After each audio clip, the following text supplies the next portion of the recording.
Central ജിദ്ദയിലെ Sharafiya പ്രദേശത്ത് ഇന്നു മുതൽ കൂടുതൽ മേഖലകളിൽ പെയ്ഡ് പാർക്കിംഗ് സംവിധാനം നടപ്പിലായി.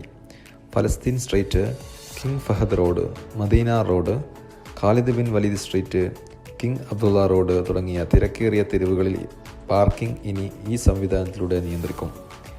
പാർക്കിംഗ് സ്ഥലങ്ങൾ കാര്യക്ഷമമായി ഉപയോഗിക്കുക, നിയമവിരുദ്ധവും ക്രമരഹിതവുമായ പാർക്കിംഗ് കുറയ്ക്കുക, ഗതാഗതക്കുരുക്ക് ലഘൂകരിക്കുക, പൊതുഗതാഗതം ഉപയോഗിക്കാൻ എല്ലാവരെയും പ്രോത്സാഹിപ്പിക്കുക, ഒപ്പം നഗരത്തിൻ്റെ ഗതാഗത കാര്യക്ഷമത മെച്ചപ്പെടുത്തുക തുടങ്ങിയവ ലക്ഷ്യമിട്ടാണ് പുതിയ നടപടി.